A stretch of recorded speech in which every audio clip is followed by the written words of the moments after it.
The Ospreys fell to a third consecutive Guinness PRO14 defeat as their hosts led from the second minute.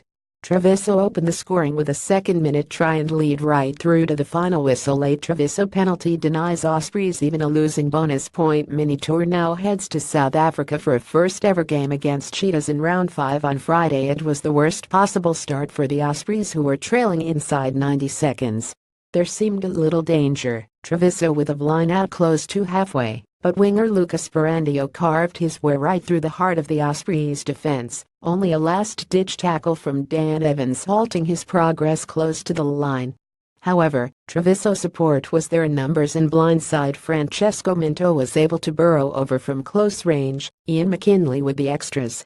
The Ospreys were on the board themselves shortly afterwards, though. Good work on the Treviso 22 forcing a knock-in, and after winning a penalty at the first scrum of the evening, Dan Biggar split the posts for a straightforward 3 points. McKinley then took the lead back up to 7 with 10 minutes played, his kick from 42 meters out scraping the bar on the way over after Treviso did a job on the Ospreys 8 at the next scrum. There was a setback on 15 minutes when Biggar exited the action after taking a blow in contact, gingerly walking off the field holding his lower back, to be replaced by Sam Davies.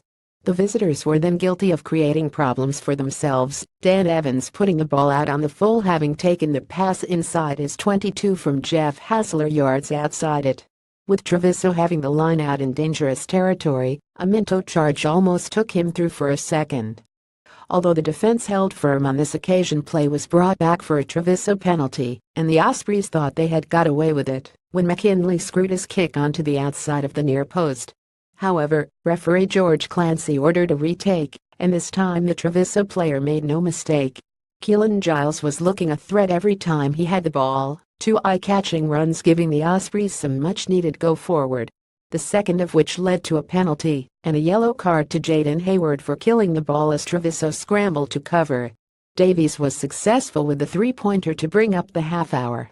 As the break approached, the Ospreys were enjoying plenty of ball but were struggling to make any real headway against the 14 men, and a long miss pass from Reese Webb that floated over the head of Scott Baldwin and high into touch, with the 40 minutes up, brought the first half to a close in a fitting manner. Halftime: Benetton Treviso 136 Ospreys. The Ospreys needed a positive start to the second period.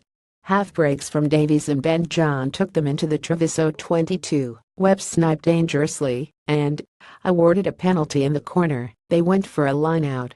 The ball inched its way forward, but, unfortunately, as Topuric looked to tidy things up and go for the line, the ball was lost forward. The third quarter was all being played in the Treviso half as the Ospreys took control, going through plenty of phases without ever looking like threatening the line, one Topuric juggle aside. As the hour clocked up, the Ospreys were getting closer, and one passage of play saw them pound on the line without success. First John and then Evans danced their way through tackles to go close before Hassler was ruled held up as he looked to force his way over. From the resulting scrum, the Ospreys went again, and it looked like they had scored under the posts when the returning Alun Wyn Jones dived over the ruck to ground it, but Mr. Clancy referred it upstairs, and in consultation with the TMO ruled out the score, allowing the Italians to clear from their own line. The pressure from the Ospreys was now incessant, wave after wave of attack in and around the Treviso 22, and it seemed that the score was inevitable. However, the home defense stayed resolute, and the Ospreys' frustration became evident when Kieran Fenosha tried a little grubber that never looked like the right option, and Treviso were able to hack the ball all the way up into the Ospreys' 22, finding themselves in the right area with just 10 to go. As much as they huffed and puffed, the Ospreys were unable to get themselves into a position where they could force the score as the final whistle approached.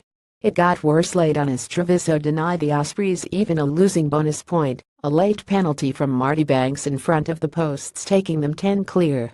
The Ospreys now depart Italy on Saturday evening, heading to South Africa for the first time, where they face Cheetahs in Bloemfontein on Friday night.